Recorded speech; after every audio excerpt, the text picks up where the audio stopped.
بشكل بيفيد الساده المشاهدين بقدر ما يستطيع، بحيث ان احنا ننقل بعض الخبرات اللي اكتسبناها خلال الفترات اللي فاتت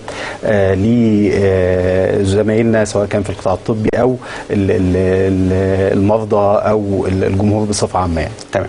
خلينا، انت عارف جو الصيف دخل، ممكن كانت في موجه حاره اليومين اللي فاتوا دول كانت جامده جدا، عشان كده احنا عايزين نتكلم على امراض الصيف، ولما نيجي نتكلم عن امراض الصيف هنتكلم على امراض الصيف الشائعه منها وازاي نقي نفسنا منها.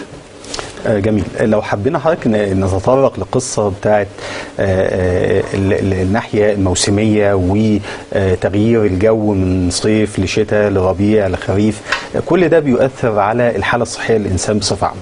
في بعض التاثيرات بتبقى تاثيرات مباشره نتيجه تغير درجات الحراره، يعني مثلا في فصل الشتاء انخفاض درجات الحراره بشكل كبير وشكل بيكون حاد احيانا، بيؤدي لنزلات برد واعراض في جهاز تنفسي بتبقى منتشره وشائعه بشكل كبير.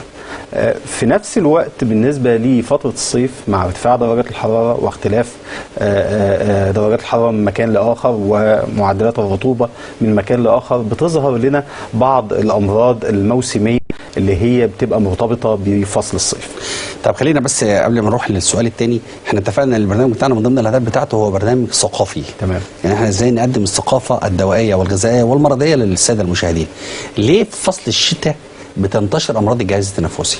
طيب هقول لحضرتك، التعرض لتيارات الهواء المختلفه سواء الخروج من مكان دافئ لمكان بارد او استخدام الدفايات او استخدام التكييفات على السخن ثم الخروج للاجواء اللي هي درجات حراره منخفضه اكتر، بيؤثر على الجهاز التنفسي بدايه من الاهداب الموجوده على جدار الجهاز التنفسي، وبالتالي دي بيحصل لها نوع من انواع التاثرات الشديده بدرجات الحراره، مما يسمح للميكروبات وسواء كانت بقى بكتيريا او فيروسيه ان هي تخترق الجهاز التنفسي وتسبب العدوى والامراض.